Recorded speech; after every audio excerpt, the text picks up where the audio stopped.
And we are live on Lunch Break Live at Salud Juice in Long Beach, California with Engracia Figueroa, accessible vegana. How are you? I am wonderful and ready to eat some awesome food here at Salud. They are amazing. You're gonna love the food in here. All right, we'll take us inside. Okay, coolness. Let's go.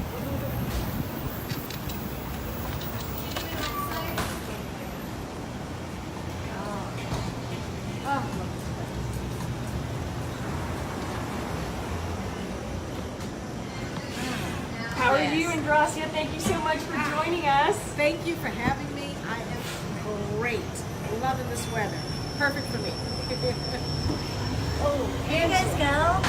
Hi. Hi, how are you? Angela. This is Angela. She is the owner and creator of Salud Juice. She has created these amazing cheeses. This is her recipe, her design. I tell her that she needs to sell this. Yeah, we make it from scratch here every day. Our mozzarella is made in-house with cashew yogurt that we dehydrate ourselves. Our cashew cheese balls are also fermented with probiotics. It's made of cashew, sea salt, water, and probiotics. And then we have some almond crackers that we make with our almond meal from our almond milk. And then grapes and some smashed up strawberries for you guys. Yum. Yeah. Have you ever had this, Engracia? This one I haven't, but the others I have, and the water I love. Thank you. Juice. Oh my God, the beet juice. This water is amazing. Thank you. Like, who would have thought to put a little bit of, Oh, it's so delicious too. and this is mint. Yeah, mint water.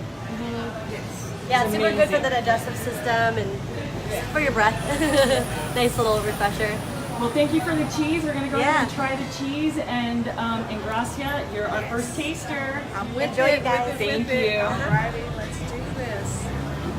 Oh, these are way too awesome. Tell us a little bit about yourself, Engracia. I am a vegan, and I've been a vegan going on 14 years now this Thanksgiving. And it started with, my dad, happy Puerto Rican guy who has always been proud, a great cook, amazing. And he decided to kill a hog in the backyard in East Oakland and told me not to look at it because I would make that want to live. And that kind of stuck with me.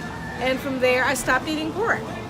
And from there, I've just pretty much off and on stopped eating meat. And the more I stopped eating meat and realized that for health, especially after I acquired a spinal cord injury 26 years ago, I realized that then it was even more important. And then you do it for health first, and then the next thing you know, you're doing it for the animals and the earth as well, because we're all one, and it's for everyone now.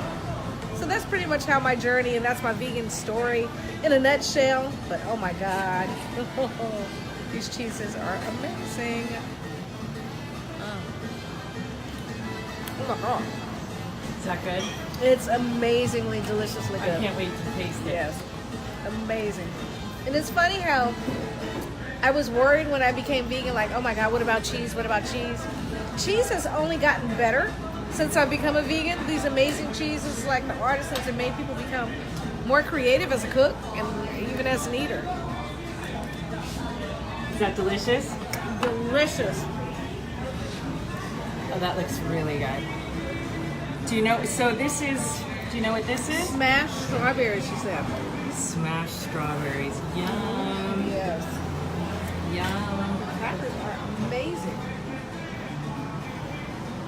I just want to hang out in her kitchen, or in her kitchen brain. So the restaurant is called Salud Juice. It's Yes. in Long Beach, California. She makes all her cheeses. She makes the crackers and the cheese, the compote. Look at that, everyone. She has a smaller juice bar on 2nd Street, I believe it is, but it's just juice. Just the food is over here, which I discovered going to Accessible Yoga right up the street, and they happen to have a beautifully awesome accessible bathroom, and that's how I discovered it, because you need an accessible bathroom. And I found that, and I was like, oh, they have juice here, well let me try this place, and I've been hooked ever since. I got the water and the juice, like ravioli, tacos, everything has been delicious and accessible, amazingly accessible. How did you find this place? I went to, I go to wheelchair accessible yoga right up the street. And they have some amazing little restaurants along the way, but this was one that actually happened to have a great accessible, beautiful bathroom. And from there, I was hooked. But the food and the water, I was buying the big growlers of water. I've been hooked ever since. So, how difficult is it for you to find ADA-friendly locations? it's pretty hard because a lot of buildings are grandfathered in. Many don't want to. Now, why don't you tell the viewers first what ADA means? It is Americans with Disabilities Act.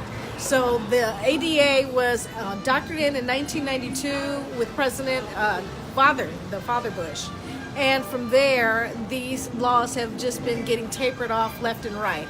And now it's called HR 620, which is the laws where they're trying to revert back and take away the ADA rules and requirements. So many buildings that are ADA accessible or were about to become accessible don't have to be, because now building codes are changing and they're removing that. And I've learned that now building codes are actual civil rights. If you can't get into a building, how are you going to be able to access anything if you can't get in there? So that's the problem now with finding anything that's ADA. And this is an amazing ADA place. And having discovered that is because she's an amazing place. And she went through a problem with her family. And that's ADA though. Do you think that more restaurants and venues and festivals and fairs, they're not really aware of what your community is going through? No, they're not really aware. I think they need to talk to more people within disability communities or independent living centers, that they need to be aware of that certain places, like whether it's on grass, slopey hills, things like that affect people, whether they're in walkers, wheelchairs, scooters, or just not as ambulatory as they used to be. Because everyone at some point in life will be quote unquote disabled, whether it's age, injury, or illness. You know, you're not going to be moving as fast as you are when you're 70 as you did when you're 17. So you'll need those accessibilities in life as you get older. So if we just make the world accessible to begin with, we wouldn't even need to worry about these issues or make them an issue. You know, if there's a flight of stairs, put an elevator in automatically, because at some point, somebody's not going to be able to make it up those stairs as you get older. You just can't do it. So that's really what the issue is with it. But we have to make the world inclusive. That's pretty much it. It needs to be an inclusive planet. Speaking of inclusive planet, there is a plastic straw initiative war going on. Yes. And they're attacking the low-hanging fruit, which pretty much is the disability community. Because many people with disabilities is like a jewel. It's many facets. No one disability is alike. So when you just say, oh, drink from a paper straw, drink from a bamboo straw, drink from a glass straw, drink from a metal straw, some people have spasms in their mouth. That's not an option. Many people really rely on these straws for their lives. How else will they hydrate? A person that is bedridden, they need a straw that bends, and a paper straw will break down over time. It's not going to be the same thing. So why don't they go after manufacturers that make larger plastics or something? What solution do you think, do you have something in mind, a solution that we could offer? Because we think that we can all, dictate what happens. I think that having grown up with a water ban, living in California, it's the same thing where you don't offer water, you have to ask for water. Don't offer a straw, let that person ask you for a straw. That will cut down on some of the use. And we should be a smarter community and maybe reuse our straws. Don't always get a straw just for the heck of it and not use it. Only get it when you need it. But we should also be aware that there are other people that rely on these for their lives. And that would help. I think you need to make it your mission. Yes, it has accidentally become my mission. I know that Santa Monica is working on it, so we need to talk with other communities, with the I state. believe Santa Barbara just banned plastic straws. Yes, yeah, they banned plastic straws, and a lot of people are banning I think they call it single-use plastics, but these are not for other people. Many people, this is their lives, so you can't do that. You know, we're hurting a community of people, and you can't attack everyone. You cannot. The disability community, we're here. We're 52 million people in this country. You cannot ignore that at all. And at some point, it's a family member. 52 million, that's somebody's related to someone. So we don't want to hurt our family members. So let's do something in love for them, as well as the animals, as well as the ocean. Yeah. Let me ask you a question. Sure. Are you, when you're out and about, do you feel that people are kind and receptive to you? For the most part, yes. And I think when people just really don't know, it's more out of fear. When you fear of the unknown, that's what's strange. But for the most part, I get kindness. But I give kindness. So I hope if I exude it, if I come with a smile or I come with peace, I'll get that back. So for the most part, yeah. But many times, many people are just leery and unsure of things. So that's the problem. Yeah.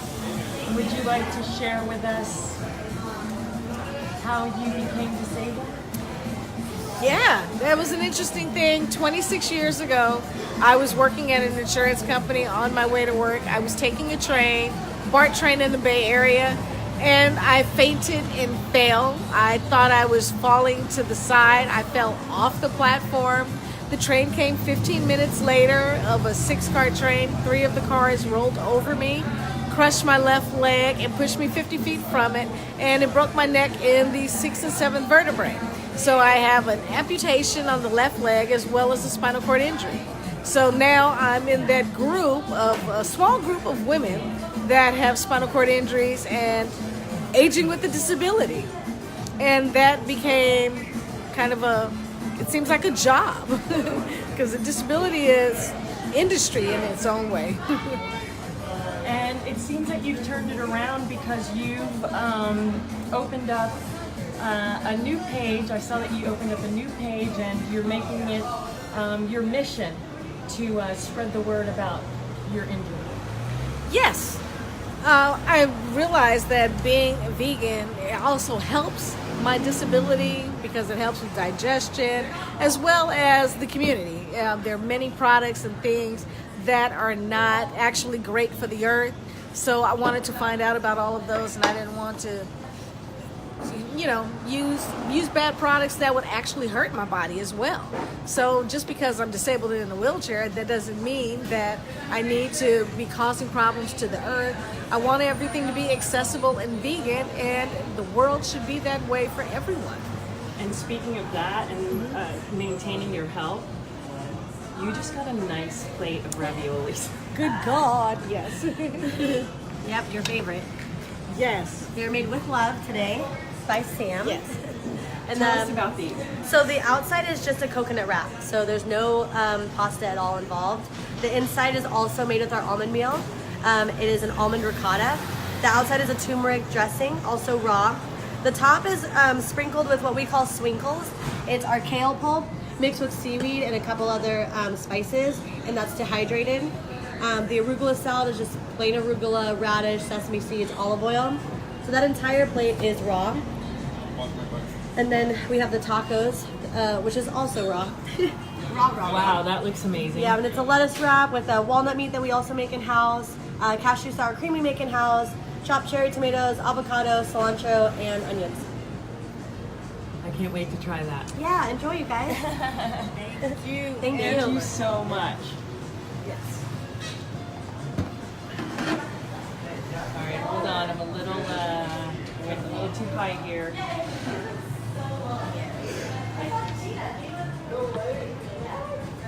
This is what You could try one. definitely, most definitely. I would go with the ravioli, which is amazing. So that's really nice that you come out here to do yoga this far from your house. Is this the only place that will have something like this? I like the community of this one. There are a couple of others that I really haven't tried out of a cost measure kind of situation.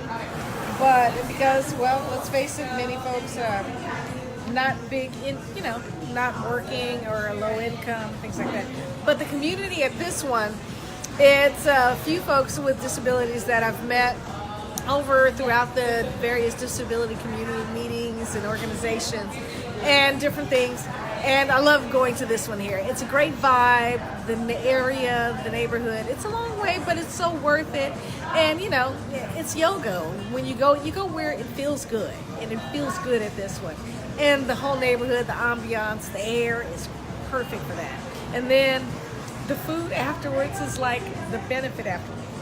Yes. Tell us about your this newfound zeal that you have with the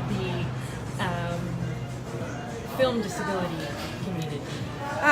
Yes. I've been working with a film festival that's been in existence nationwide for over 10 years now, and it's finally coming to LA, and I got to screen the documentaries as well as we're working on the events and everything else that's upcoming this October. It's called the Reelabilities Film Festival for the city of Los Angeles, and it's all films that are by, about, and the subject of people with disabilities. So there's great romantic comedies, which you don't see with Hollywood, of a disabled romantic lead, documentaries, whether it's about the Blind Boys of Alabama, which is a gospel group that's been around for almost 60, 70 years, and they're all blind. The oldest member is about 95 years old, and he's the oldest and the original member. A lot of other guys have come in, kind of like the Temptations, they replaced a few. And there's other documentaries that are great, and that will be amazing. You'll have to see that are about whether it's income and why many companies and people with disabilities are not paid accordingly, where we're talking about minimum wages for everyone, and people with disabilities are getting even less than what minimum wage is. So great films, you'll be entertained, and you'll also be educated at the same time, as a movie and a film festival should do. Why don't you educate us a little bit on this ravioli? Yes, gladly, because this ravioli is like so amazing. First, let's take this cheese off. Oh, wow. This ravioli is so amazing. There is heaven in this ravioli, I tell you. This cheese looks incredible. Cheese is delicious. And this ravioli.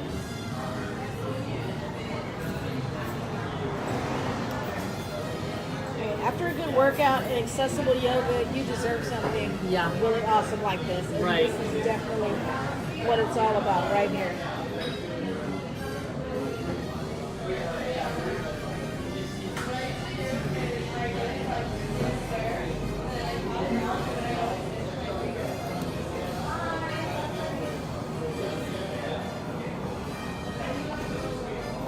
The cheese is handmade here.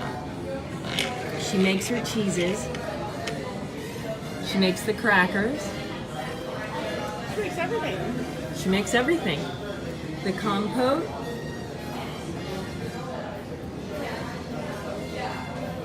You have a friend, Nicholas D. Albert Little. He says, "Hey, sister." Nicole. That's Nicole. Nicole. That's the diva. Uh-oh, diva. How is the ravioli? The ravioli is delicious. Mm-hmm. The ravioli is amazingly delicious. It's so worth it. Awesome. What's inside? It's a raw cashew cheese mix, but you wouldn't know it. It tastes very much like ricotta. Like you remember ricotta would be, that good cheesy fillness. It's awesome. And for a coconut pasta, awesome. I love it. It's delicious. You have to try it. You have to come here and try it. And her juices, oh my God, they're so good. Tell us where everyone can find you. You can find me on Instagram at Accessible Vegana, as well as Facebook Accessible Vegana. On Snapchat, Access Vegana, because you can only have so many letters. And I'm also on Twitter as The Will Vegan, and that's the WHEEL vegan. Tell us briefly, what is one tip that you could offer Reelabilities people just like you? Try it. Just reach out of your comfort zone and try anything, because you never know. You never know. Think outside the box for whatever it is, whatever it might be. It might take you a few minutes, but determination will get you there. So always try it. Step out your comfort zone, because life literally is waiting for you once you get uncomfortable and step into something else. Thank you so much, Engracia, for sharing your lunch with us. We appreciate you so much. Thank you for being on Lunch Break Live. Jane Velez Mitchell, everyone. This is Patrizia Barretto, and we are going to be signing out.